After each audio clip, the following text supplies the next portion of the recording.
Hello every one. இன்னைக்கு வந்து பார்த்தீங்கன்னா, ப்ரிப்போசிஷனில் ஓஎஃப்எஃப் அதை பற்றி ஜஸ்ட் நான் உங்கள்ட்ட ஷேர் பண்ணுறேன். ஓஎஃப்எஃப்னா எப்போதுமே பார்த்தீங்கன்னா, மேலேருந்து கீழே விழுறது, ஒத்தி போடுறது, சரிங்களா?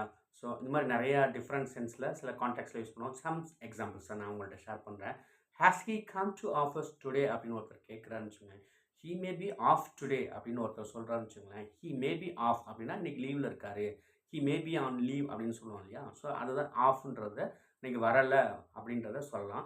செகண்ட் வந்து the man fell off a ladder. That is correct.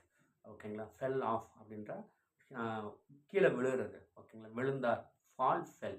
So fell off a motor bike. மேலேருந்து கீழே அது மோட்டார் பைக்கில் விழுவ ஃபெல் ஆஃப் அப்படின்ற சென்ஸ்லையும் யூஸ் பண்ணலாம். அடுத்தது வந்து பார்த்தீங்கன்னா, இது மாதிரி நிறைய இப்போ she took your coat off. Coat எதாவது போட்டிருந்தாங்கன்னா அந்த ரிமூவ் பண்ணுறாங்கன்னு அர்த்தம் அந்த இடத்துல meaning. She took your coat off. O F F off. O F வேற ஓஎஃப்எஃப்ன்றது மேக்ஸிமம் இந்த மாதிரி நெகட்டிவ் சென்ஸில் இந்த மாதிரி டிஃப்ரெண்ட் பிளேஸில் the flight is taking off. The flight is taking off to Spain. ஓகேங்களா? லேண்டிங்கிறது உங்களுக்கு தெரியும்.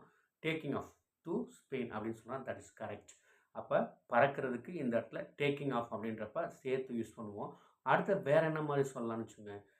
இன்னும் நிறைய டிஃப்ரெண்ட் காம்பினேஷன் ஜஸ்ட்டு திங்க் பண்ணினா யூஸ் பண்ணலாம். Okay. Please take all the cups off அப்படின்னு சொல்கிறோம். ப்ளீஸ் டேக் இட் ஆஃப் அப்படின்னா please take all the cups off from the table. That is correct. ஓகேங்களா? எல்லாத்தையும் அகற்றி விடு, நீக்கி விடு, ரிமூவ் பண்ணிடு அப்படின்னு சொல்கிறோம். ₹20,000 off the price for this product அப்படின்னு சொல்கிறாங்கன்னு வச்சுக்கோங்களேன். இந்த இடத்துல தள்ளுபடின்னு அர்த்தம். அடுத்து ஒரு கப்பல் பேசிக்கிறாங்க. இந்த ஹனிமூன் ட்ரிப் இஸ் ஆஃப். இந்த இடத்துல என்னென்னா த ஹனிமூன் ட்ரிப் இஸ் ஆஃப் அப்படின்னா தள்ளி போச்சு, ஒத்தி போச்சு, கொஞ்ச நாள் கழிச்சு அப்படின்ற மாதிரி சென்ஸில் யூஸ் பண்ணலாம். சில இடத்துல இட் இஸ் ஆஃப் லிமிட்ஸ் அப்படின்னு போட்டிருப்பாங்க. ஓஎஃப்எஃப் ஆஃப் லிமிட்ஸ் அப்படின்னா அந்த இடத்துல ரெஸ்ட்ரிக்டட், ஃபர்பிட்டன் அர்த்தம். அதாவது தடை செய்யப்பட்ட பகுதி. So you are not suppose to go inside அப்படின்னு சொல்லி நம்ம சொல்லலாம். அடுத்து வந்து இப்போ நம்ம வீட்டிலலாம் பார்த்தீங்கன்னா டிவி, ரேடியோலாம் ஆனில் இருக்கும். ஓகேங்களா? இப்போ ரேடியோஸ் இல்லை, டிவி இல்லை வேறு ஏதாச்சும் கம்ப்யூட்டர், லேப்டாப்.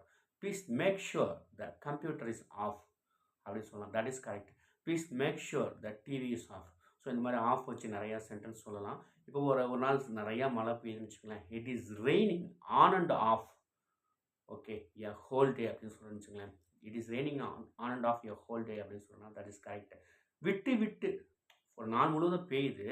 ஓகேங்களா? It is raining on and off அப்படின்றப்போ ஓஎன் ஆன் அண்ட் ஆஃப் சேர்த்து யூஸ் பண்ணுறோம். ஸோ ஓகேங்களா? ப்ரிப்போசிஷன் ஃப்ரேசஸ்ன்னு கூட சொல்லுவாங்க. 2 இது யூஸ் பண்ணுறதுனால.